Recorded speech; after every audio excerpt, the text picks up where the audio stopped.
Last stand of Dusty Creek. The sun beat down mercilessly on Dusty Creek, baking the dust to a fine powder that swirled with every gust of wind. The air, thick with the smell of sweat and horses, crackled with a tension as palpable as the midday heat.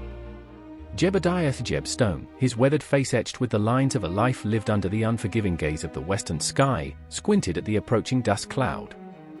It wasn't the usual kind, kicked up by a lone rider or a herd of cattle. This cloud was larger, more ominous, and it billowed with the arrogance of men who knew no master but their own ambition. Jeb spat a stream of tobacco juice into the parched earth. Ironstone Mining Company, he muttered under his breath, the name tasting like poison on his tongue. He'd heard whispers of their arrival, rumors carried on the wind like tumbleweeds, of a corporation so vast and powerful that it swallowed towns whole, leaving behind only hollowed-out husks and broken spirits.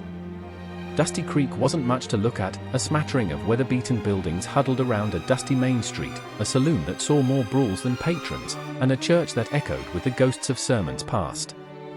But it was home, and Jeb, along with the rest of the stubborn, resilient folk who called this unforgiving land their own, would be damned if they'd let some city-slicking land grabbers snatch it from their grasp. He turned towards the saloon, the swinging doors momentarily obscuring the encroaching dust cloud. "Looks like trouble's brewing, Miss Sarah," he said to the saloon owner, a fiery redhead with a temper as hot as the midday sun. Sarah, wiping down the bar with a rag that had seen better days, merely grunted in response. "Trouble's a regular customer in this town, Jeb. You best be getting used to it." But even as she spoke, a flicker of worry crossed her eyes. The Ironstone Mining Company wasn't just trouble. It was a force of nature, and Dusty Creek, for all its grit, was just a tumbleweed in its path. The door swung open again, revealing a figure that made even the hardened regulars of the saloon stiffen.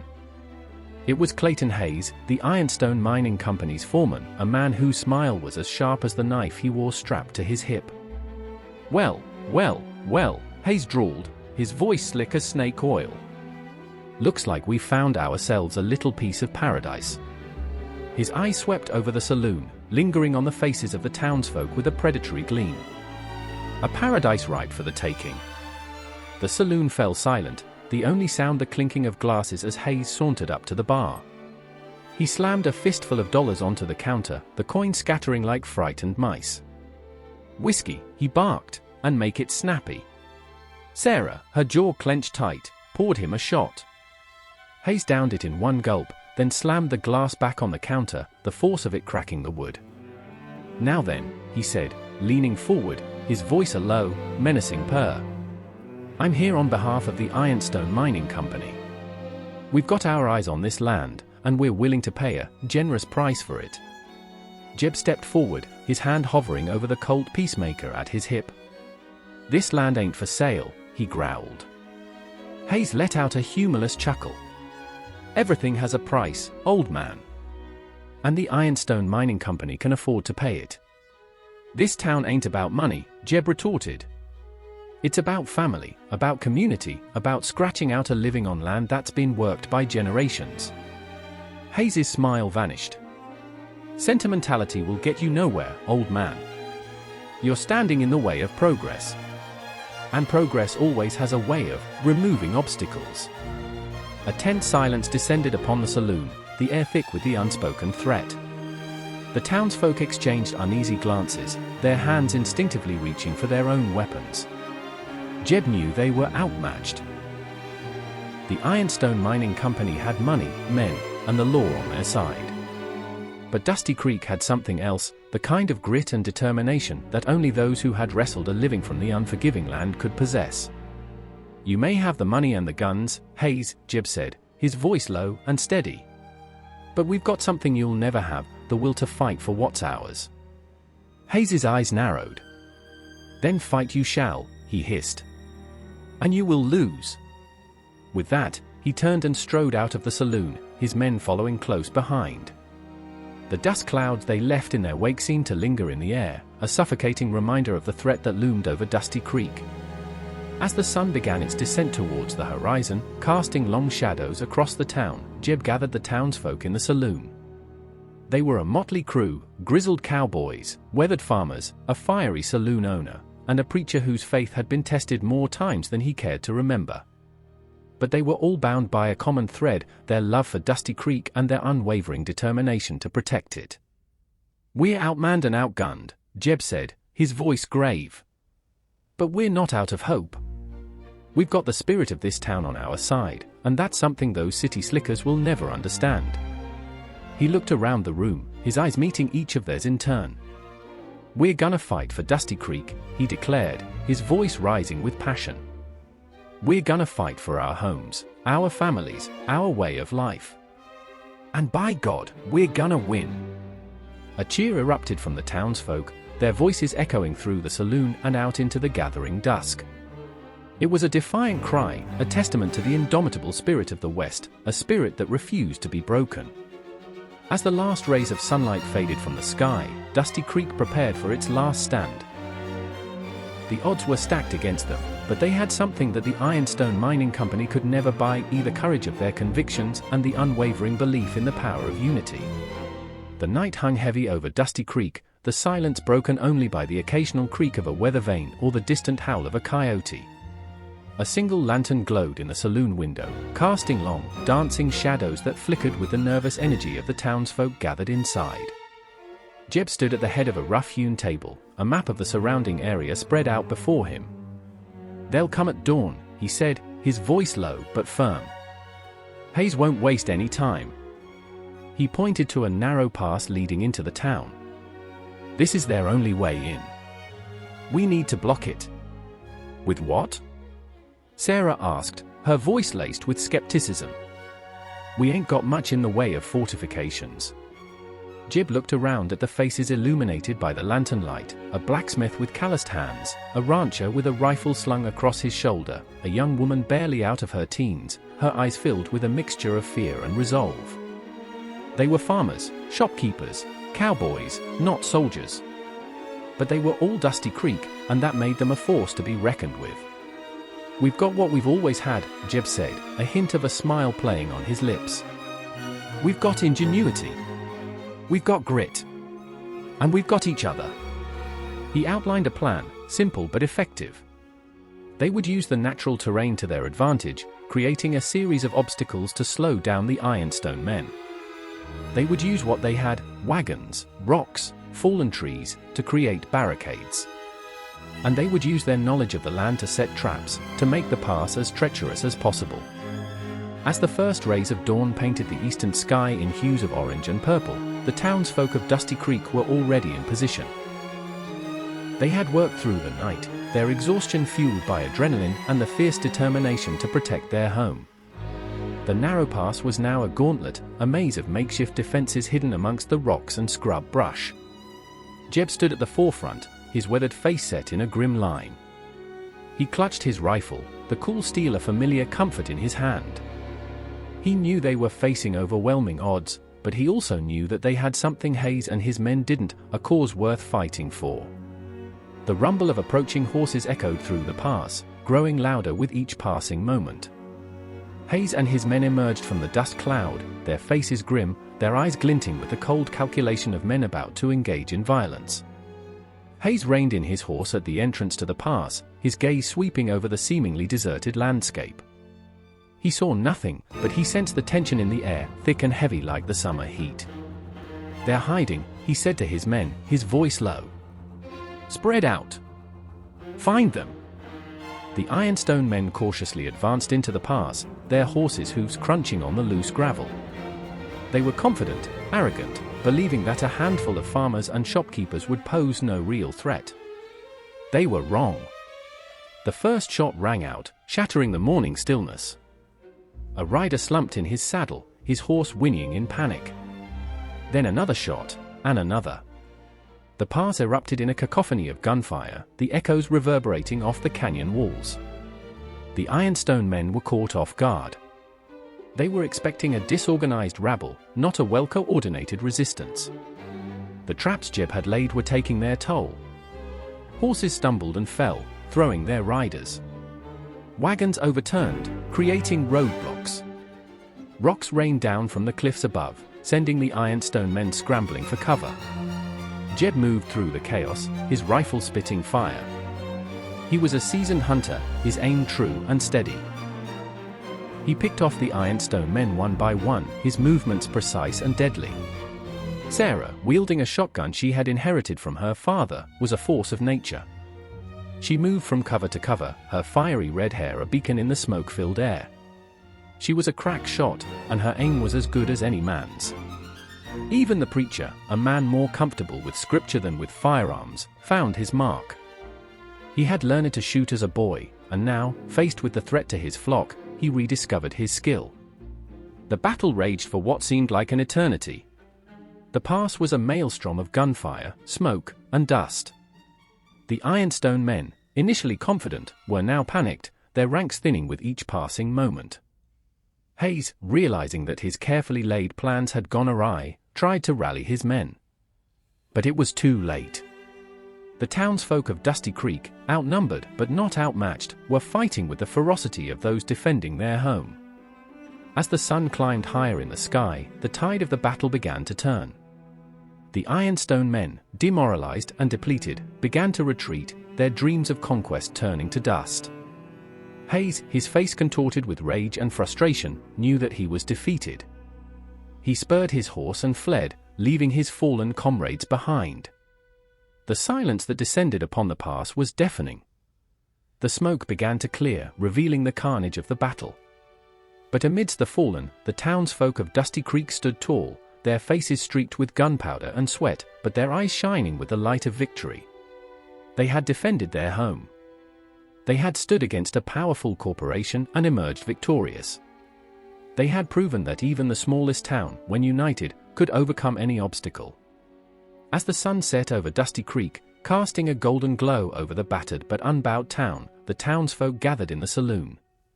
They were tired, they were bruised, but they were triumphant. They had faced down the forces of greed and corruption, and they had emerged stronger than ever. They had learned the true meaning of community, the true meaning of courage, and the true meaning of home. And they knew, deep in their hearts, that Dusty Creek would never be the same. It had faced its last stand, and it had won. The victory celebration was a muted affair. The joy of survival was tempered by the somber reality of loss. They had won, but not without cost. Some of their own lay beneath the hastily dug mounds on the hillside overlooking the town, their absence a gaping hole in the fabric of their small community. Jeb stood by the bar, nursing a glass of whiskey, his gaze distant. He saw the faces of the fallen in the swirling amber liquid, old Tom, the blacksmith, whose laughter had always boomed through the saloon, young Billy, barely a man, who had dreamed of owning his own ranch, and Mary, the schoolteacher, whose gentle spirit had touched them all. The weight of their sacrifice pressed down on him, heavy and unrelenting. Sarah, her usual fiery spirit dimmed by grief, placed a hand on his arm. "They died for something," she said softly. "They died for Dusty Creek." Jeb nodded, unable to speak past the lump in his throat. He knew she was right. Their sacrifice had not been in vain. They had bought Dusty Creek a future, a chance to continue its existence in the face of those who sought to exploit it. But the fight wasn't over. The Ironstone Mining Company might have been defeated this time, but they wouldn't stay down for long. They would be back, with more men, more guns, and more determination to claim the riches that lay beneath Dusty Creek's soil. "We need to be ready for them," Jeb said, his voice rough. "We need to be stronger." The saloon fell silent, the weight of his words hanging heavy in the air. They had won this battle, but the war was far from over. "What can we do?" he asked Caleb, the rancher, his voice filled with uncertainty. "We're just simple folk. We ain't got no army. We have each other," Sarah said, her voice regaining its familiar strength. "And we have the land." "She's right," Jeb said. "We need to fortify this town. We need to make it impenetrable." And so began the rebuilding of Dusty Creek. The townsfolk, fueled by a newfound sense of purpose, worked tirelessly to strengthen their defenses. They built walls, dug trenches, and stockpiled weapons. They learned to fight, to shoot, to strategize. They transformed their peaceful town into a fortress, a symbol of their defiance against the encroaching forces of greed. But they also knew that strength wasn't just about walls and weapons. It was about community, about unity, about the unwavering belief in a common cause. They held town meetings, where they discussed their plans and shared their fears. They organized patrols, keeping watch over the surrounding countryside.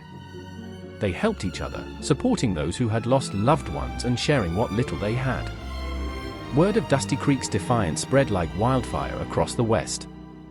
Stories of their courage and resilience reached the ears of others who had been wronged by powerful corporations, who had seen their homes and livelihoods threatened by the relentless pursuit of profit.